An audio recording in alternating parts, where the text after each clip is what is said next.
At Your Excellency's request, I applied for special leave from the Bureau in order to make an investigation in your state. My notes contain all the essential facts, but my injuries make this transcription into a presentable manuscript painfully slow. When finally completed, I will submit the following as a full report on parole conditions which resulted in the release of dangerous criminals who at once returned to their lives of crime.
Governor Mallinson? I'm glad you got here, Mr. Hendricks. Nobody saw you, I hope. I don't believe so, sir. Good. Gentlemen, this is Mr. Richard Hendricks. Our host, the State's Attorney General, Mr. Whitmore. It's a pleasure, sir. Glad to meet you, Mr. Hendricks. My name is Hughes. Mr. Hughes? Our Commissioner of Metropolitan Police. Won't you sit over here, Mr. Hendricks? Thank you. Let me take your hat. What can I get you? Oh, a little ginger ale, if you please. Right. You know, Hendricks, all this secrecy may seem a little ridiculous to you, but you realize, of course, your identity must not go beyond the three of us in this room. It's only fair to warn you that our two previous investigators fared rather badly. We found one of them with enough lead in him to start a pipe factory. The other simply disappeared. Well, thanks for warning me. Oh, thank you, sir. You're welcome. Well, gentlemen, I left Washington in such a hurry that I wasn't given a very complete briefing on your particular problem. But offhand, I would say the trouble is in your parole board. During the past 6 months, prisoners of such low character have been paroled. I now suspect criminal conspiracy. Well, do you appoint the parole board, Governor? Yes, I do. Well, why not replace them?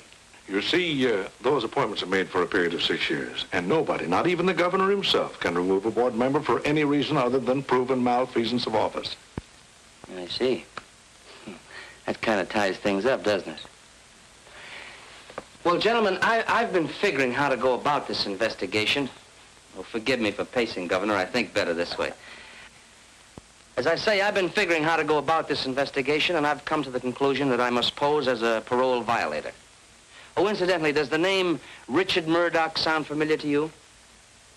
Richard Murdoch, he was in that payroll stick-up. His last job was the Milberg Trust Company holdup. Oh, yes, I remember now. Well, Murdoch was paroled and then quietly skipped the country. So quietly, in fact, that not even the grapevine has the information as yet. And you propose to assume the identity of Murdoch. That's right. Only I'll call myself Rick Carson, since Murdoch naturally would be using an alias. Now, as Murdoch, alias Rick Carson, I must become friendly with someone who has been through the parole mill in order to find out how his parole was engineered. Have you anyone in mind? No, but it should be someone whose parole was obviously bought. I figure that if someone pays for a parole, someone must receive the money. While you're working undercover as Richard Murdoch or Rick Carson.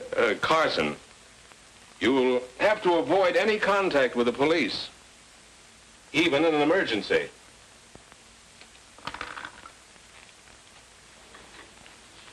Here's my private telephone number, where you can reach me anytime, day or night. Thank you.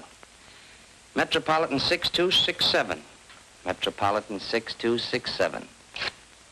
I'll remember it. Do you have anyone coming up for parole who fits our special requirement? There certainly is. A convict by the name of Harry Palmer. Uh-huh. And when is the next parole board meeting? Let's see, next Tuesday at the state prison. Next Tuesday at the state prison. Let me see. You're now serving time for attempted murder, Palmer. Do you have anything to say about that? Yeah, it was a phony rap. A lot of things about my trial smelled plenty bad. So does your police record. Do you think you've learned your lesson during your time in prison? I sure have, ma'am. I found out that crime don't pay off. Besides, I realize the things I've done ain't fair to Glenda. She's my wife.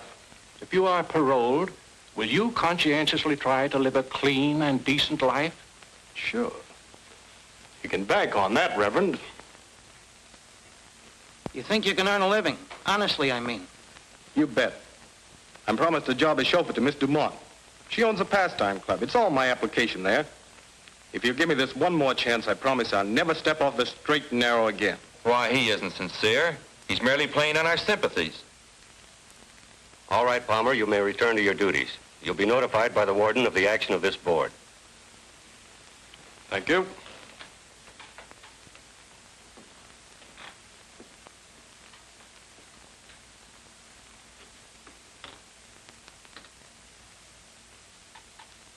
And I feel in my heart that Palmer is sincere. The poor man has never had a fair chance to rebuild his ruined life. Therefore, for the wife's sake as well as his, I favor paroling him.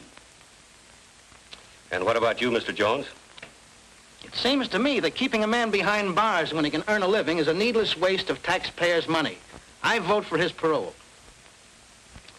And your decision, Reverend? As you well know, I usually bend over backwards to give the misguided unfortunates a chance. But in the case of Harry Palmer, my conscience compels me to oppose his parole. And your decision, Mr. Perkins? Palmer deliberately broke the law. Not once, but many times. Freeing a man like Palmer makes a travesty of justice. I am positively against paroling him. Well, it seems we're evenly divided. 2 for and 2 against Palmer's parole. Consequently, as chairman of this board, it becomes my duty to cast the deciding vote. A decision like this must come from the heart as well as the mind. It must be tempered with humanity and understanding. I watched Palmer when he made his plea, and I'm convinced of his sincerity. In view of this, I must cast my vote with Mrs. Prescott and Mr. Jones in favor of Palmer's parole. This is an outrage, Holliday. At least a half a dozen times in the past few months you've done the same thing. I just don't understand. I'm entitled to my vote the same as you, Mr. Perkins. Now, Palmer will have served his minimum sentence on the 22nd of this month. His parole will become effective on that date. I learned that Palmer's wife, Glenda, was working as a waitress at the pastime club. So I decided to hang around. I'll delete that hang around. So I decided to drop around to the club to look the situation over.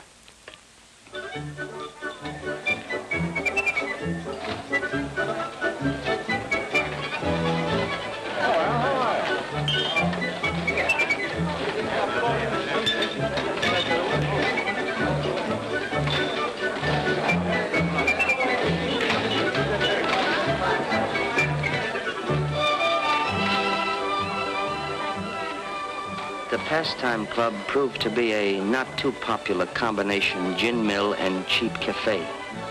A hangout for a lot of undesirable characters.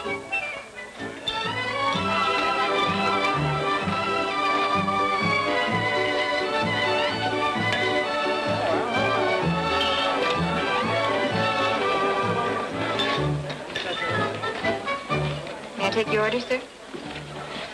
Can't make up my mind. I'm a little undecided between a hamburger and a ham sandwich. Take the ham sandwich. You got a deal. Coffee, too? Yes, black, please.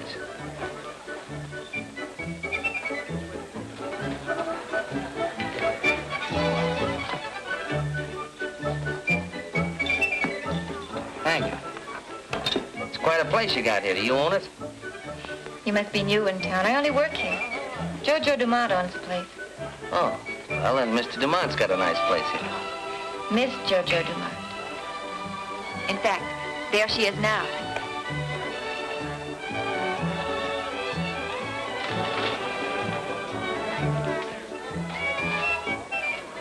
I learned from Glenda that the owner of the place was Jojo Dumont, a woman of striking personality who had her own apartment in the club.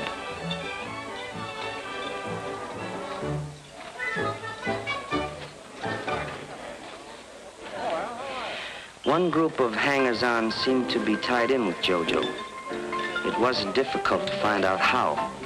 They were quite bold about it. The tie-in was a lucrative sideline which Jojo operated, an illegal punchboard racket. The three salesmen were Blackie Olson, Frank Mitchell, and Kid Redmond. They sold to the cooperative customers who were always glad to make a dishonest dollar. Duke Vigili, another of Jojo's willing workers, spent most of his spare time trying to cheat a slot machine. During his working hours, he called on the less cooperative prospects. For these, he had 3 convincing arguments, 2 hard fists, and a .45 caliber revolver. The straw boss of the outfit, Charlie Newton, dignified the job by calling himself manager. He tried to appear a legitimate businessman, but the only thing legitimate about Newton was a long police and prison record. Such were evidently the pals of Harry Palmer. They didn't trust me from the very first. However, during the 2 weeks until Palmer's parole, I managed to strike up a casual acquaintance.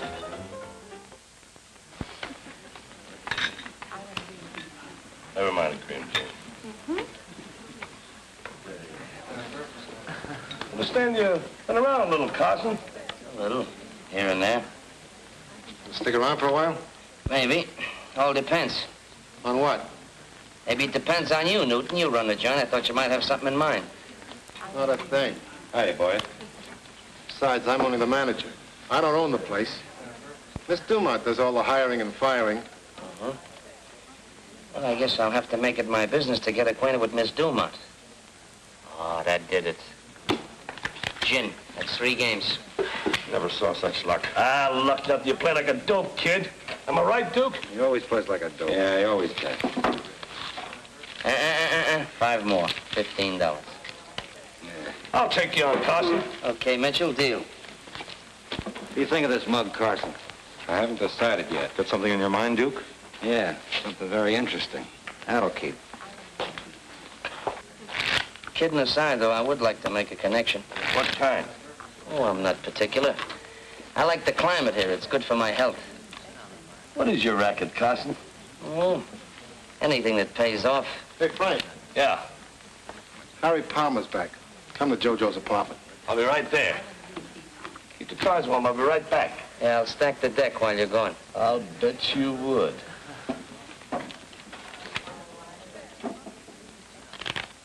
I would have given a lot to know what was going on in Jojo's room. I found out later from statements of various people concerned. Sure looks natural. Just like old times, right? Sure, thanks. All right. Feeling better, Glenda? Wonderful. Seems like 100 years since I saw you, darling. Yeah, me too. It's what I've been waiting for. Frank will be here in a minute. Well, this calls for a celebration. How about fixing some drinks, Blackie? Okay, Jojo. Sure liquor. You look right in the face there, kid. They treat you good up there? What's on your mind, Charlie? How long are you going to keep Palmer on as a chauffeur, Jojo? Are you kidding? What do you think I got him out for? Chauffeurs are a dime a dozen. The other boys are all right fixing the boards. Now, Palmer's the best collector we ever had. As long as he keeps his nose clean. The next time he gets in trouble pulling off side plays, I'll let him rot in the pen.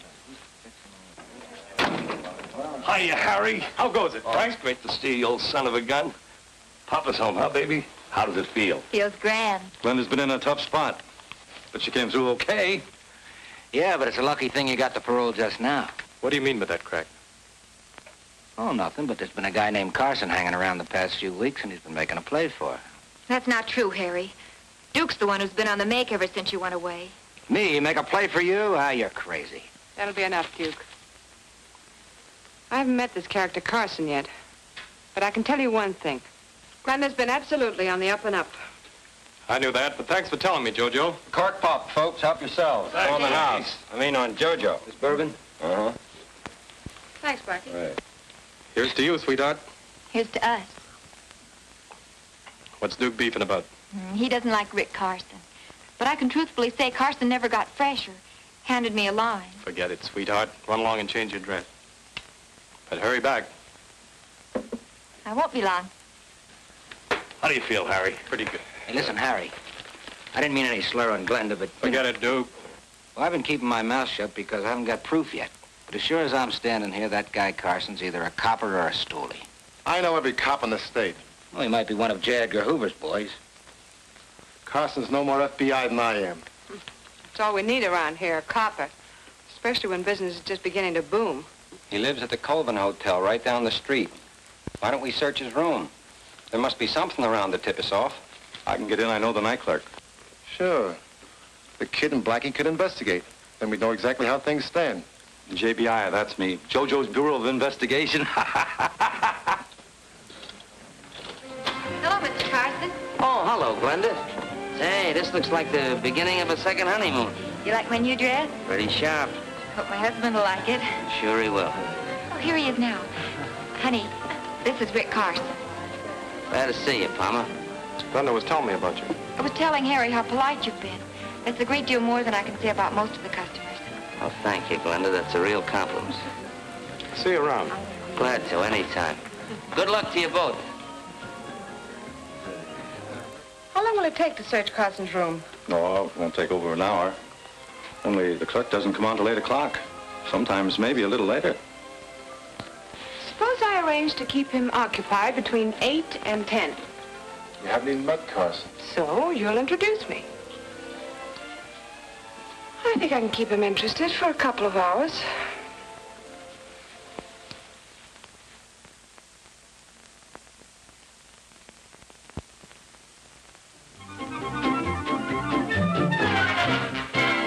Oh, no more of those fast turns, please.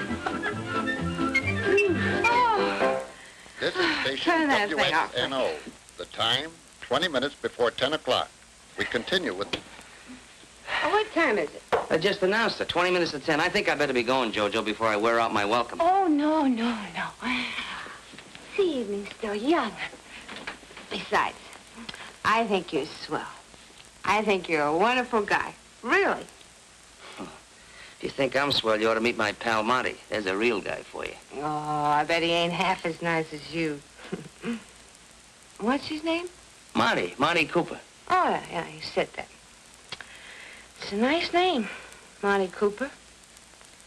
Well, go ahead, call him up. Tell him to come on over. Oh, well, I couldn't do that. You see, Monty isn't in town. Oh, that's a shame. When's he coming back? Well, now, that all depends. Confidentially, Jojo, Monty's in prison. That's a shame. Poor Monty, locked up in the pen. Yeah. Well, forget I said anything. I talk too much. Oh, you can trust Jojo, honey. Yes, sir. Oh, fix another drink. I'll be right back. Yeah. Hello? Oh, hello, Mary. Oh, I'm so glad to hear from you. How you been getting along? Now listen, Jojo. We got the lowdown on that bird Carson when we're on our way back. You'd better get rid of him. Oh, well, that's fine. I'll do that. Yeah, goodbye, Mary.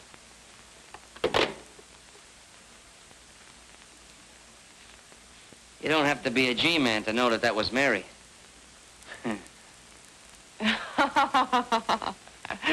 Oh, honey, you were listening. Yeah. Oh, no, I don't want any more tonight. Uh-huh. I can feel it coming. I'm about to be tossed out. You don't mind, do you? I'm beginning to get a terrific headache. I'll probably have one in the morning, too. Want an aspirin? No, thanks. Just my hat.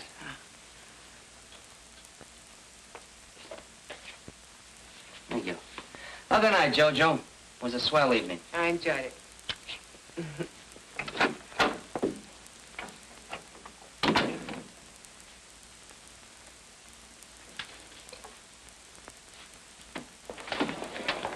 What'd you find out?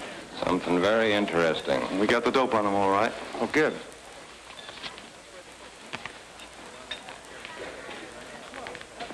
That is interesting.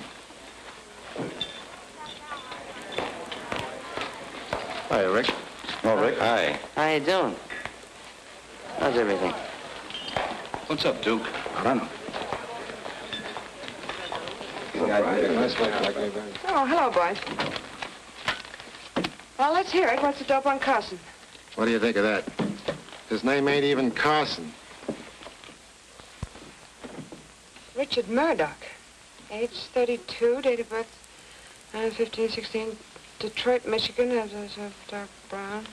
Occupation mechanic. Yeah, it had me puzzled for a minute or two. Then it came to me. This guy Murdoch and a pal of his, a fellow named Monty something. Monty or other. Cooper? Yeah, that's it, Monty Cooper. Well, anyway, Carson or Murdoch and his pal Cooper pulled that Millburg Trust Company holdup about a year and a half or so ago. Yeah, we found some newspaper clippings about that robbery. You had them hidden between the cushions of a chair. You hadn't figured on your JBI. Good for you. Well, I guess I was all wet about Carson being a copper or a stoolie. Why don't you give up, Duke? You're always beefing about something. Okay, but don't say I didn't warn you guys if something goes wrong. Now get this picture. This is the Millburg Trust Company, a real old broken down joint. There's the flight of stairs where we came up. This is the vault here, a real old-fashioned can. Well, those stairs made it a little tough because we had to back down them and we couldn't see who was coming up anyway. We come in here and there's all kinds of desks and places where you write out checks and so forth. There's quite a few people. Well, I heard them all over here in the corner. Keep them all together. Monty takes the cashier, forces him in over here, makes him open the vault. We open this little old-fashioned can, and what do you think we get? 50 G's. We back out of the joint and make for the car. 50 G's? Split two ways? Not bad. You see, Monty and I don't go in for big mobs. Hey, maybe you saw Monty up there. He was doing a heavy stretch. Yeah, I saw him almost every day. Talked to him a couple of times. But he didn't get overly friendly with anyone. Yeah, that's Monty, all right. Well, Harry, I'll tell you. I got another big job on tap. But I gotta get Monty out of prison before I can pull it off. That's tough to do unless you know the ropes. Besides, it takes $2 grand. How do you know? I just know. Harry, I figure naturally you just getting out, you could kind of tell me how your parole was engineered. Now, I'm willing to cut you in for a third, and I'll pay all expenses. Yeah, I don't know. What's the matter? Ain't my dough as good as the next guy's? Oh, it ain't that, Rick. Look, I'll let you in on a little secret. Maybe you noticed the boys got kind of friendly the last couple of days. So? Well, they checked on you, and you're okay with most of them. But Duke's still holding out. He ain't satisfied you're on the up and up. Well, what's that got to do with me buying a parole through you? It's got a lot to do with it. JoJo's the first step, and unless she's sure of her ground, no dice. All right, so there's no dice with JoJo. And who's the next step? Now, wait a minute. Not so fast. I'm no squealer, Rick. Oh, but you do know who the higher-up is. Maybe. But I ain't saying.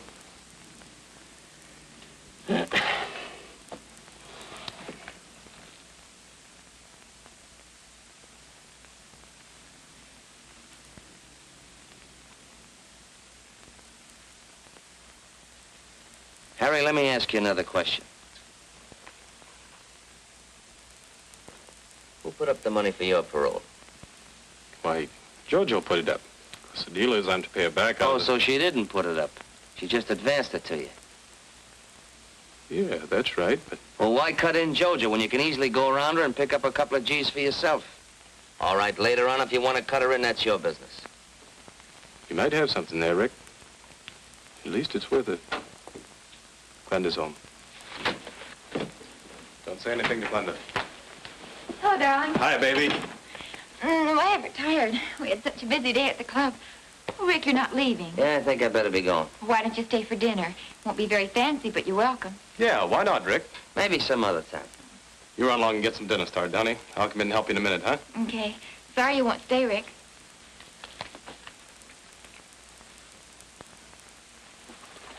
Can you get the $2,000? Harry, whenever I need a few G's, I don't let anything stand in my way. Get the dope.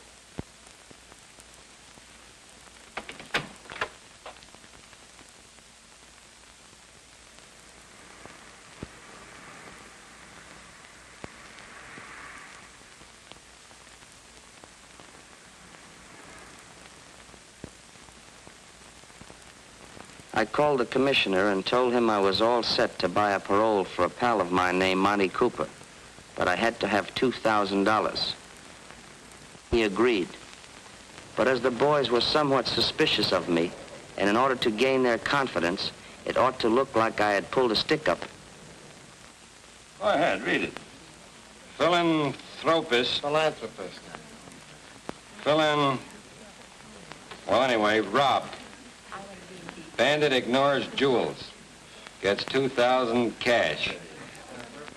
Neil Ingersoll, civic leader, was held up last night and relieved of $2,000 cash by a bandit who claimed he was not interested in jewels.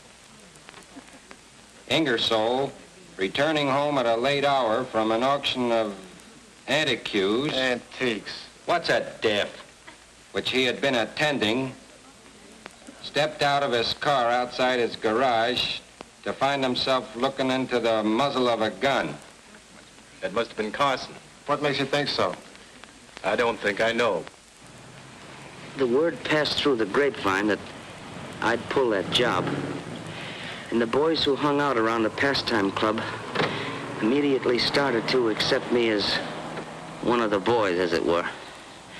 Well, I turned over $500 to Palmer and went with him to make the contact for Cooper's parole.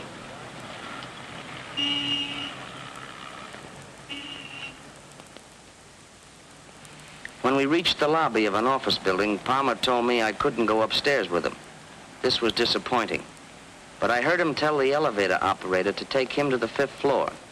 So I checked the names of all the tenants on that particular floor. There were over 20.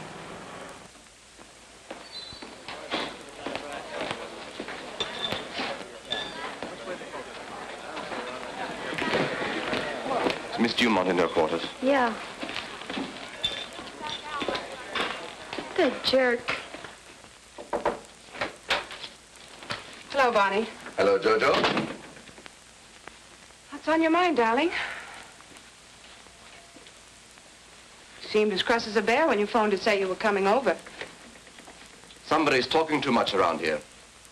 You mean me? I don't know whether it's you or Newton, but one of you is, and I don't like it. As a matter of fact, I won't stand for it. You've no reason to talk to me like this. I'm sorry, my dear. I don't mean to be discourteous, but I'm worried. For you as well as for myself. Just a little while ago, one of Newton's boys came over to my office and demanded that I get a parole for a fellow named Monty Cooper. Monty Cooper? That's the name he gave me, Monty Cooper. But Carson or Murdoch, whatever his name is, he knows nothing about our parole arrangements. Who said anything about Carson or Murdoch? The fellow who came to see me was Harry Palmer. He's double-crossing you, Jojo. I can't believe it. You can't, huh? Well, less than an hour ago, he laid $500 on my desk and gave me a long spiel about knowing that I was your lawyer and that you came to see me anytime you wanted to get anybody out of the pen. Naturally, I told him that he got his numbers crossed and I knew absolutely nothing about buying a parole. Thank you. Did that shut him up? For the moment. But he left the money and suggested that I think it over. Well, anyway, here it is. Buy yourself that bracelet you've been talking so much about. Thanks.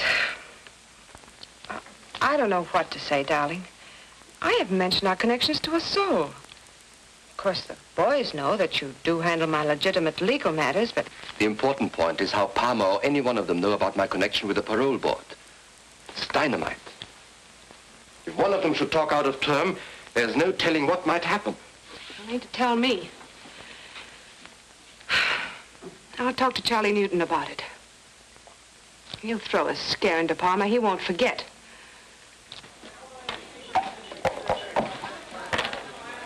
Four aces and two. Harry Palmer just pulled a double cross on JoJo. Yeah? What'd he do? That's my business. JoJo says she doesn't want any rough stuff. But I'm running the boys, not JoJo. Yeah, but JoJo just got Harry out. So what? You're just as good a collector as Harry ever was. Huh. I should say I am. You name it. We'll do it. Okay. Tell you what we'll do. I'll call Harry on the phone, tell him to call me back from the corner drugstore. When he rings up here, I'll tell him to skip it, that I changed my mind. Now, when he's walking back to his house,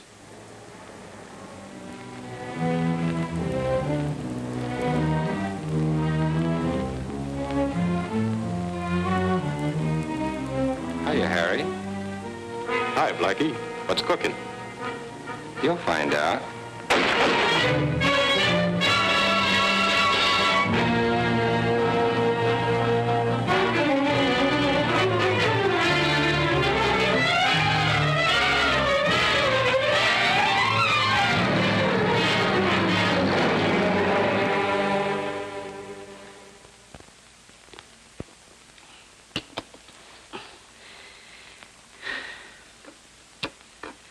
The killing of Palmer completely upset my plans, as I had now lost my only link to tie in JoJo with the higher-ups in the parole conspiracy. Well, how's the leg today? Oh, much better, thank you. Look. Take it easy. Okay. I'm a coffee lover. Oh, I see. Well, I'll come back for that later. All right, fine. Hunting around for... Now, delete that hunting around. Make it fumbling about for a new lead. I looked up the grief-stricken and embittered Glenda, pretending to her that I wanted to avenge her husband's murder, which had cost me $500. Well, I showed her the list of tenants occupying the 5th floor of the building to which Palmer and I had gone to, and only one name, a first name, sounded familiar to Glenda. And that first name was Barney. B-A-R-N-E-Y. Barney. Now, it belonged to a man whose full name was Barney Rodescu, R-O-D-E-S-C-U, who was a lawyer and sort of a man about town. Well, I decided to find out if he was the contact between the crook on the parole board and JoJo Dumont. You know, in a way, Palmer getting bumped off like that kind of put me in a spot. How come? Well, we had a little deal together. You see, I figure if Palmer just getting parole like that, he'd know the ropes. Remember me telling you about a pal of mine, Monty Cooper? I wasn't as tight as I seemed that night, you know. Yeah, I didn't think you were. You say Palmer was trying to help you get a parole for Cooper? Well, I didn't exactly say that, but that's the general idea. Go ahead, I can listen while I'm typing. Of course, you know I had to pull a little job to get the money for Monty's parole. You mean the Ingersoll robbery? I don't know anybody named Ingersoll.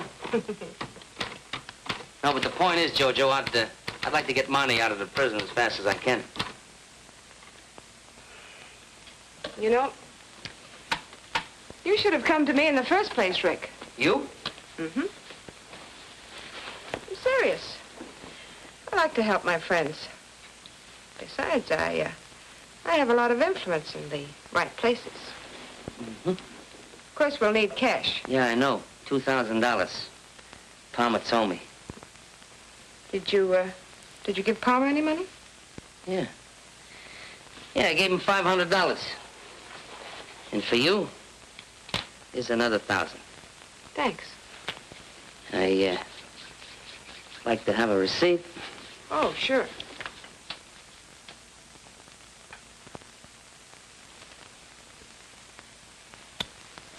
There's your receipt.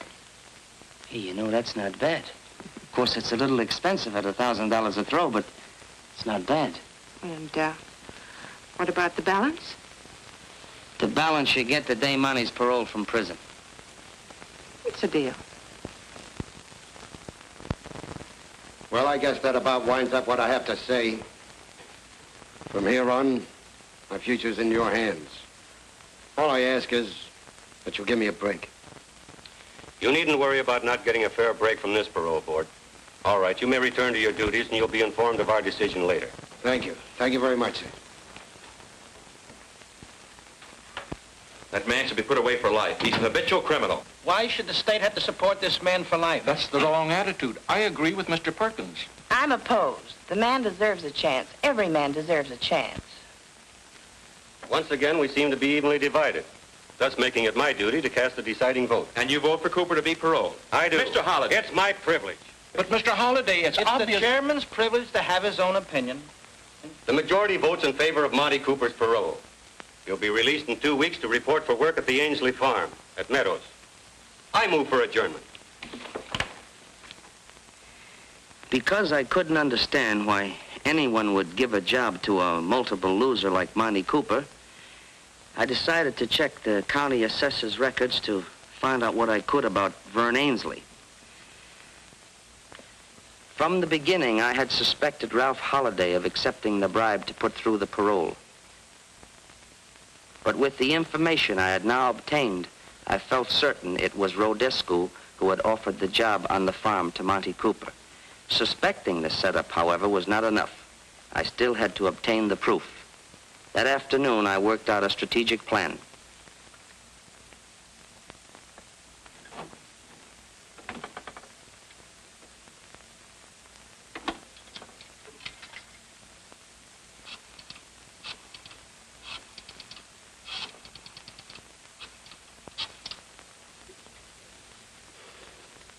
Hello. Commissioner. Commissioner, this is Hendricks. That's right. Hmm? Well, yes, naturally, Commissioner, I'm going out to the Ainsley Farm. Oh, incidentally, I told the boys at the pastime club that I would meet Cooper out at the farm. But, Commissioner, there's just one thing, and I hope you won't let me down on this. You see, unless Cooper is picked up at the prison gates when he's released, if he should happen to come out at the Ainsley Farm at the same time I'm there and get one good look at me, well, I'm afraid my career as Murdoch or Carson or Hendricks will come to a very sudden and painful end. Oh, you have nothing to worry about on that score, Hendricks. I've already notified 4 states of Cooper's impending parole. They'll be right there to arrest him the minute he steps foot outside the prison gates. Fine, Commissioner. I'll call you tomorrow afternoon. I think by that time I should have this whole setup in the bag. Yes, sir. Goodbye.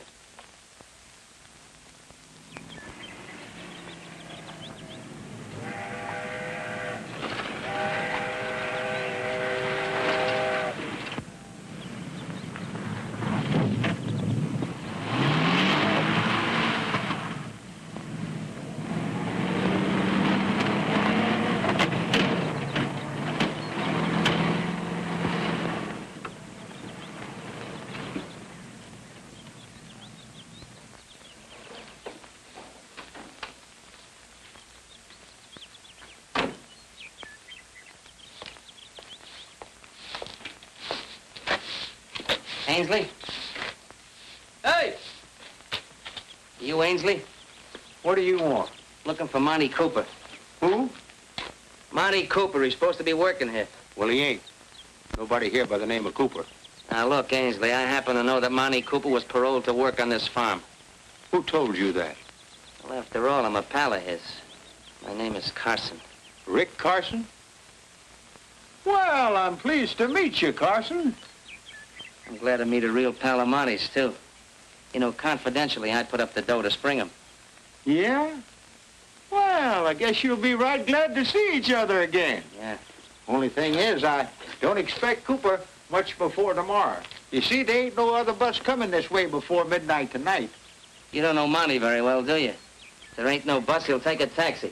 And when he gets here, he'll ask me to pay for it. Well, you're welcome to hang around if you want to. I guess the boss won't care. Well, I thought you owned this place. Oh, I sold out a couple of years ago to a fellow named Rodescu, a young lawyer from town. Uh-huh.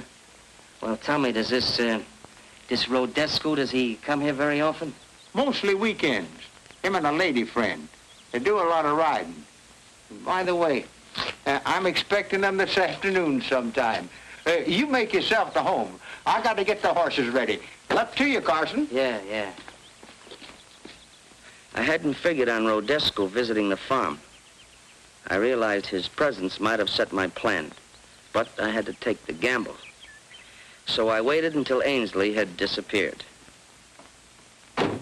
I had brought along an instrument which the Commissioner of Police had provided, and taking advantage of Ainsley's absence, I decided to make use of it.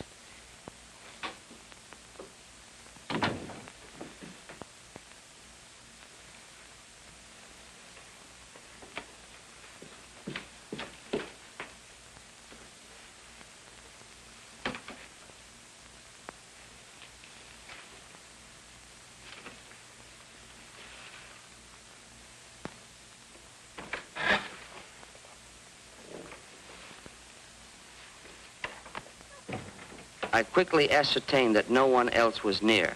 I fixed in my mind the details of the room and then found a suitable place in which to conceal the precious instrument.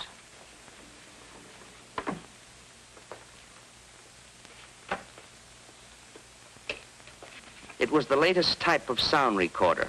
Once set to operate, it needed no further attention, since it would automatically start when someone spoke and stop again when the voice concluded. It could pick up voice frequencies within a radius of 50 feet and could record continuously for 4 hours.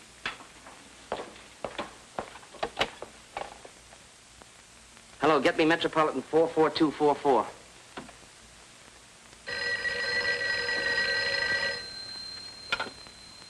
Hello? Hello, Glenda. Glenda, this is Rick Carson. Oh, yes, Rick. I think I know who's responsible for what happened to your husband. You do? Who is it, Rick? Don't ask any questions now because I've got to act fast. I'll do anything you say. Fine. Now listen closely. You know that list of names and addresses of the parole board members that I left with you this morning? Yes, I have it right here. Fine. Now I want you to send each one of them the following telegram. Urgent you meet me at farm without delay. Drop everything else. Have you got that? Yes, Sign each one of those messages Barney. Barney. But I don't get it, Rick. What good are the telegrams? Well, Glenn, just a minute, Glenda.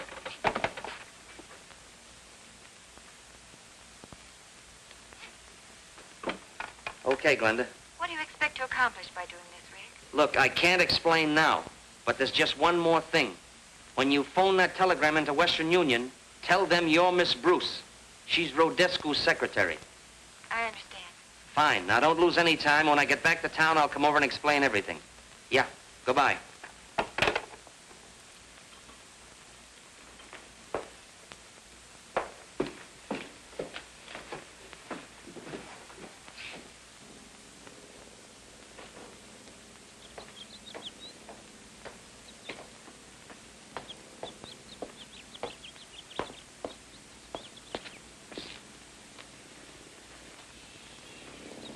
Oh, hi. How about a glass of beer? Oh, no, thanks. Not right now. It's up to you. Thanks. I think I'll kill a little time and drive around the country. I'll stop back later and see if Monty got here yet. Suit yourself. Yeah, okay. See you later. Yeah.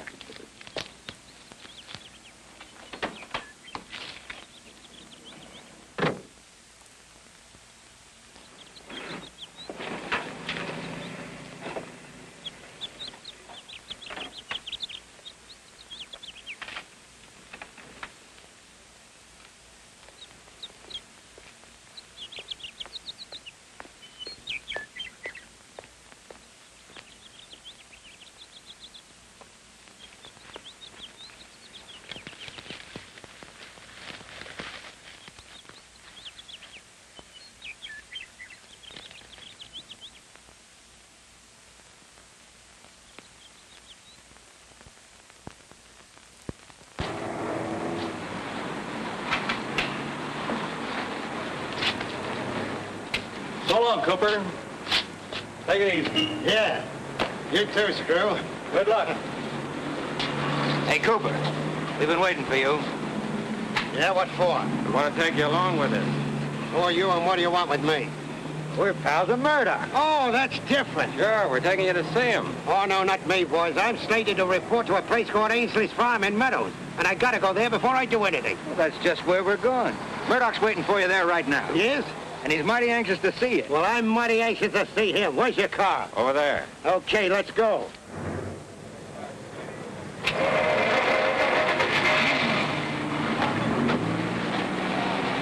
Okay.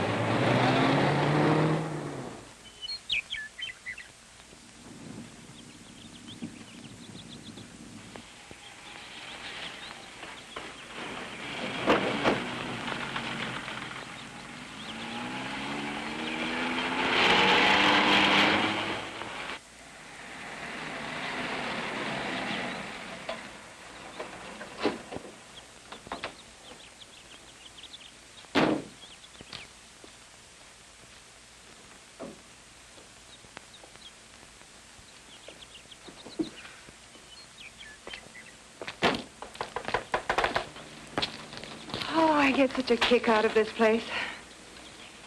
So peaceful. Why do you think I keep it, my dear?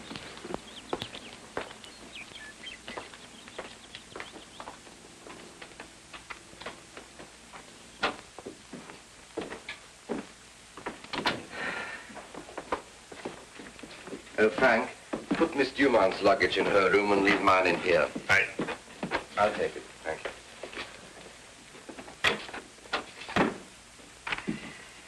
Darling, it's so good to be with you. Everything's okay. Oh, thank you, Frank. Olive complains me. He'll have some beer on ice. Feel like something to eat? No, thanks. Just a cup of coffee a little later. How about a canter over the countryside? Oh, let's relax for a little while. Later, maybe, huh?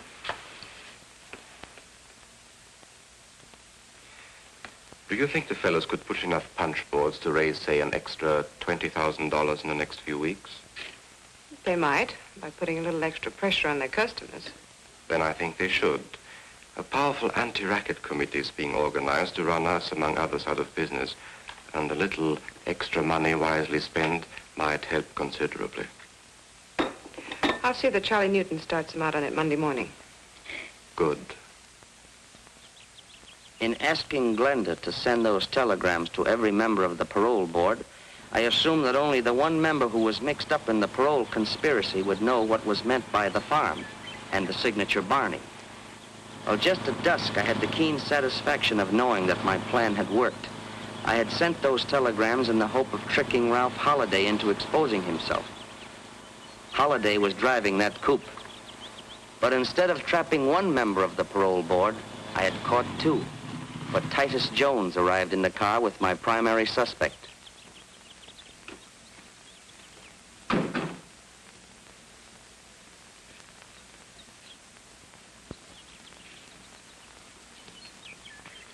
I wonder who that can be.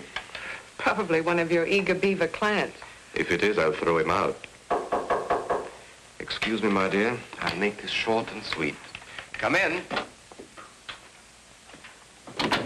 Well, this is a surprise. Hello, Ralph. Hello, Titus. And you gentlemen are quite a ways from home, aren't you? You're not joking. Holiday burned up the road getting here. Oh, I'm sorry. We didn't know. Oh, that's quite all right. Allow me, my dear. Ralph Halliday and Titus Jones. Miss Dumont, my fiancée. How do you do? You're on the parole board. I heard Bunny speak of you. Yes, we are, Miss Dumont. Parole board, Well, yes. sit down, gentlemen. Sit down. Make yourselves comfortable. What brings you out here in such a hurry? Why, we came in answer to your telegram. My telegram? I didn't wire you. What's that? You most certainly did.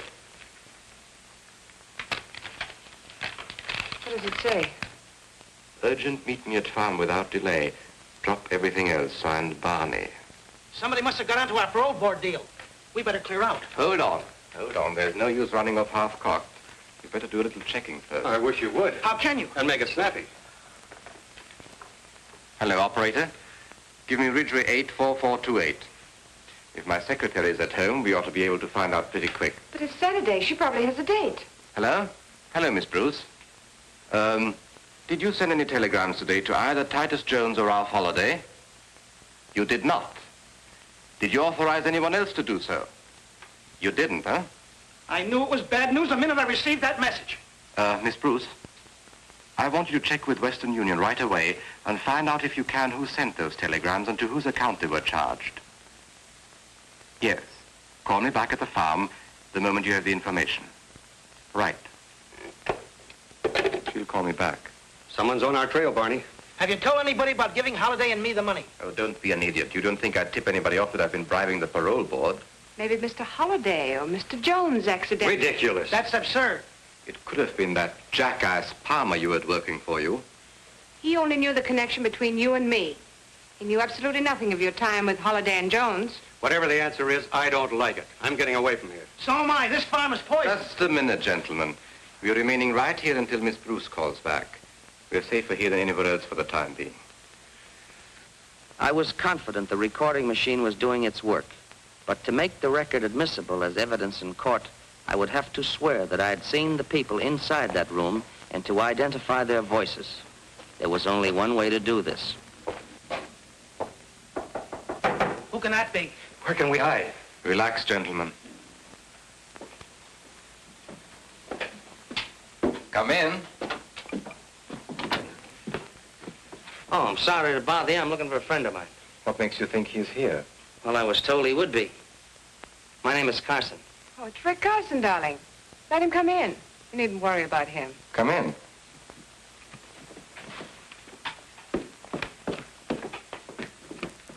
Hi, Miss Dumont. Hello, Rick. So you're Rick Carson or Richard Murdoch, hmm? That's right. But I don't think I've had the pleasure. Who's the friend for whom you're looking? Name is Monty Cooper. I was told he was to be paroled today to work on this farm. This is Mr. Barney Rodescu. Mr. Rodescu, pleasure, sir. Mr. Holliday. Mr. Holliday? Hello. Mr. Jones. Mr. Jones. How do you do? Tell me, Carson, how did you get here? I didn't hear you drive up. Oh, but I didn't drive up. I parked my car down the road. Why? Well, I don't like lengthy explanations, but... You can speak freely, Rick. Well, you see, folks, I'm not exactly on speaking terms with the law, and when I saw a couple of cars parked outside, especially with my friend Monty being wanted in other states, I figured... Okay. I guess you're all right, Carson. There's some coffee over there if you want any. Help yourself. Thank you.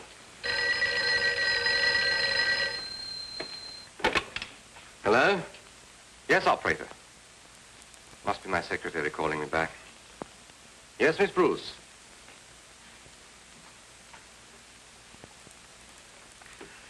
Now, wait a minute. Wait a minute. Let me get that. The telegram was sent to Mr. Holliday, Mrs. Prescott, Titus Jones, the Reverend Adams, and Donald Perkins. It's the entire parole board. This is awful. Isn't good. Just a minute. Telegrams were charged to my account and purportedly telephoned in by Miss Bruce. But when she checked and raised Cain with Western Union, they traced a call back to... What was that number again? Metropolitan 44244. Did you find out whose telephone number that was? You couldn't, huh? Well, keep on checking, Miss Bruce. I know that number. You do? Metropolitan 44244. That's Glenda Palmer's number. A dirty little double-crosser. What does she think she's trying to pull? Something mighty dangerous for all of us, if you ask me. What was that number at your club again? Ellsworth, 36097. What are you calling there for? Get me Ellsworth 36097, please. What are you going to do? You'll see. Hello? Is Newton there? Let me speak to him. Hello? Hello, Dr. Newton. This is Dr. Rodescu. I want you to call on Glenda Palmer. Please, Barney, let's not get in deeper than we are. I want you to give her the same treatment that you gave her husband. Yes, it is a matter of life and death. Thank you, Dr. Newton. Killing Glenda isn't going to help. I'll get rid of her or anybody else who double-crosses me. Yes, that's right. Those states were notified in plenty of time to pick up Cooper on his release from prison. Yet the extradition papers arrived too late to arrest him. Any report on Cooper yet, Captain? Hold it a minute. He was picked up by 3 men who took him away in a car. After that, there's no report. Well, Cooper must be someplace. We've got to prevent him from reaching the Ainsley farm. Go ahead. I don't like this setup. No trace of Cooper, not a word from Hendricks. He should have contacted us long before this. He seemed certain he could wind up this investigation sometime this afternoon. Well, if we don't hear from Hendricks pretty quick now, I suggest contacting that Palmer girl. I don't want that boy to be number 3 on our list of casualties. That's right.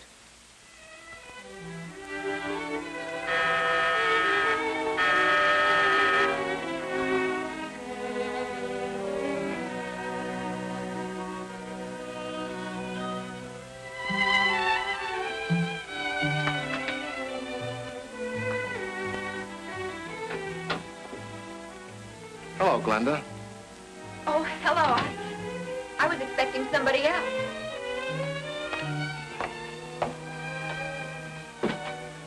I'm surprised, Mr. Newton. You've never called on me before. That's why I made my mistake.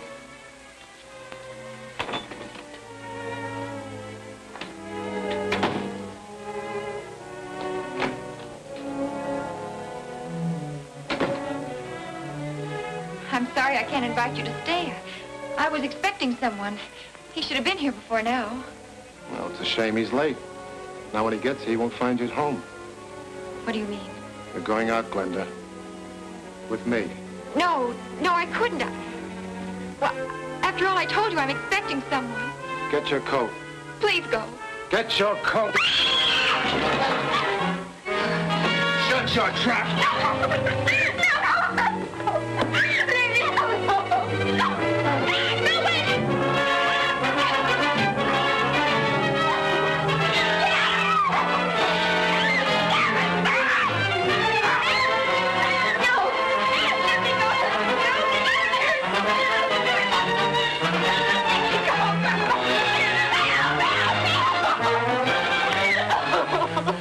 To me.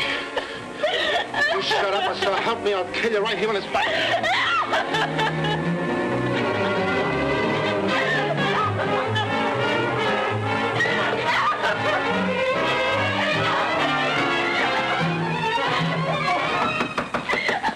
Mrs. Palmer, what's the matter in there? This is Mr. Brown, the manager. Open the door and let him in. But be careful. Go on. Are you all right, Mrs. Palmer? Thank heaven you're here. Are you all right, Mrs. Palmer? Stick your hands up and keep going. Drop that gun. You're the manager of the pastime club. Get him out of here. Book him on suspicion of attempted murder. Yes, Commissioner. Take him out. Everything's all right, Mrs. Palmer. Will you please get the lady a glass of water? Mrs. Palmer, I'm very anxious to get some information about Rick Carson. Now, it's all right. He's working with us. Oh, thank you. Here you are. He said you were helping him, but we're worried that something may have happened. Have you heard from Carson lately? He telephoned me this afternoon from Meadows. Meadows? The Ainsley Farm is located near Meadows. That's right. He mentioned the farm and the telegrams they sent for him. Captain, notify the sheriff's office in Meadows to see if Carson is at the Ainsley Farm. Yes, Commissioner.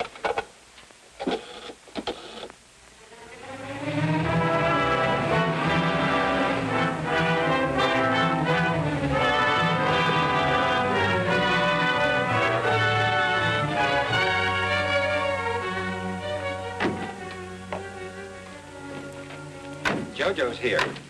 I wonder who that other car belongs to. Never saw it before. We'll say hello and show him you're okay, Cooper. Then we'll take a run into town. Fair enough. Well, Dr. Newton ought to have finished his treatment of Glenda Palmer by now. Oh, quite a joint you got here. Well, we picked up Cooper, and here he is. Hiya, gang. Well, where's that old son of a gun Murdoch or Carson, whatever he calls himself now? What's the matter, Monty? Don't you recognize your old pal? You know, I didn't at first, but I sure do now. You're the guy who shut it out with me and a pal up in Wisconsin. It was you who put a slug through him. You're a federal agent. What did I say? That's right, I am a federal agent. And there's one thing they teach us, and that's how to use a gun. And the first one that makes a move gets it. Oh. I warned you, Mitchell. Anybody else? You see, the reason Cooper knew I was a federal man is because I once put him in prison. The very same prison that you very loyal citizens got him out of today. Looks like I'm gonna have to put him back in again. But this time I'm gonna give him a lot of company.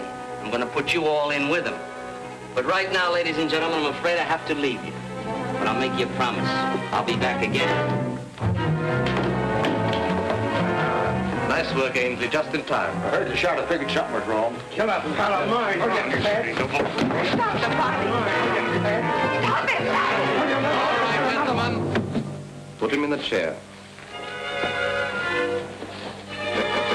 He'll be more comfortable here. Here you are, Carson. Here's some water for you. Now speak. All right, Carson. Who put you on our trail? Well, I suppose we'll have to teach him how to speak. That's lesson number 1. He's stubborn. He'll need more than that. Ready to talk yet? Hit him again. We'll make him talk. Why don't you shoot him and get it over with? Just a minute. We'll try once more. If he doesn't talk this time, he'll get a one-way ticket to the bottom of the river. All right, Carson. This is your last chance. Tell us just how much you know. You better talk fast and to the point. Sounds like police sirens. It is the police. What can we do? Don't let them find him here. Duke, Blackie, Kid. Take Cooper and Carson to the storeroom. Use the back way. Holliday and Jones, you better go along. Come on, boys. By Here. Hurry up. Make it snap. Now, you and I will be taking care of Frank, Jojo. All right. And remember, he was hurt in a hunting accident. Oh, shut up.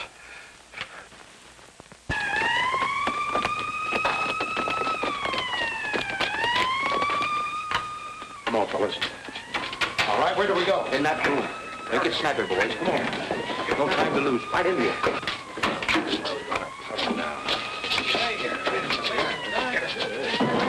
It's getting louder. They're coming in, all right.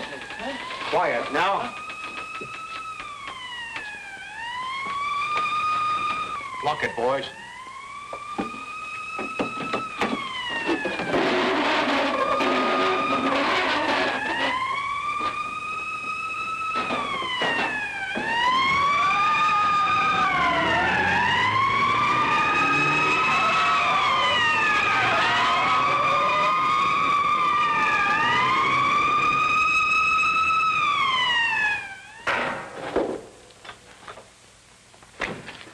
Tom, you and Al will go with me.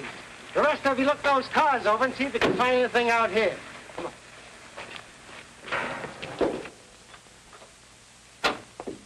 You'll soon feel better, old man. Oh. What's the trouble here? My guest was hurt in a hunting accident. We called a doctor. Oh.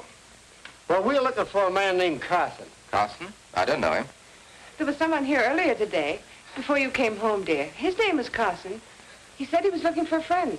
Was his friend named Monty Cooper? That name doesn't mean anything to me either. He was just paroled from prison. He's supposed to report here for work. We haven't seen him. If you have no objections, we'll look through the house. Help yourself. Thank you. Let's look at him, then.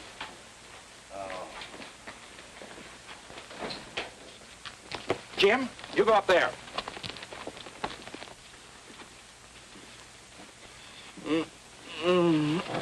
Shut up, you. One peep and I'll bust your mouth wide open. Gag him, Blackie. Thanks for your cooperation. I hope the doctor gets here soon. Good night. Good night.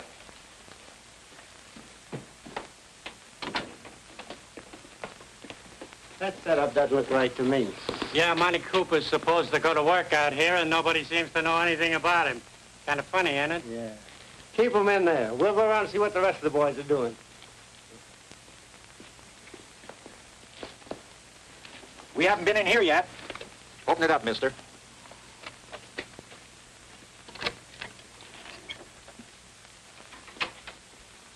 All right, boys, look it over. Kind of stuffy in here.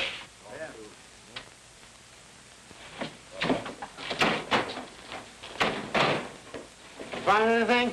No sign of Cooper or Carson so far. I'll make a thorough search.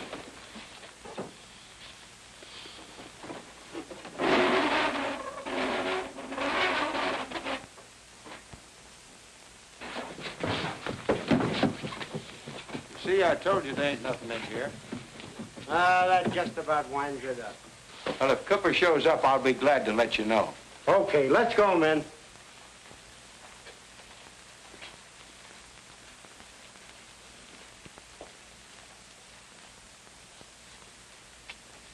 Boy, was I sweating. That was a close one. I thought sure they had us.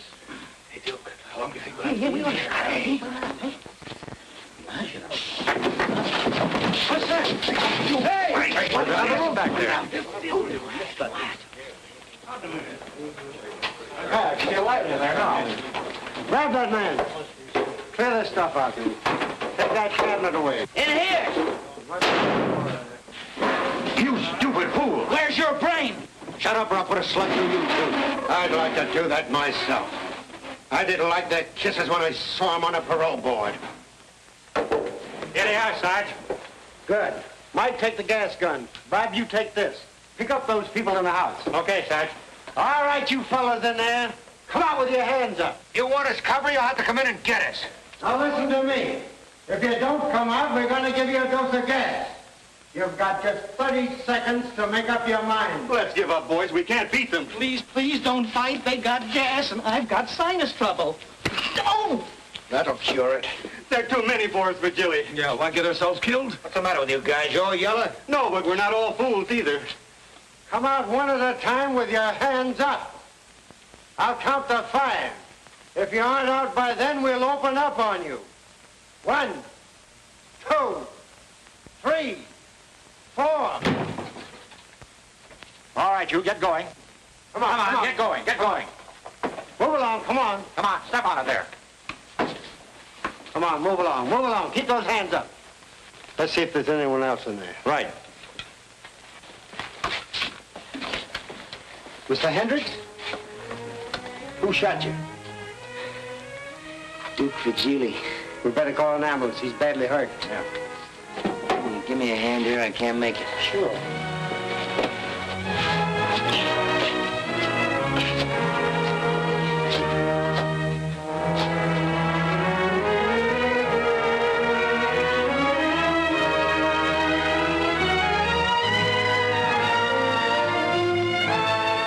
Just a minute. Well, Duke, I told you I'd see you again. And the next time I see you, you're gonna be a very old man.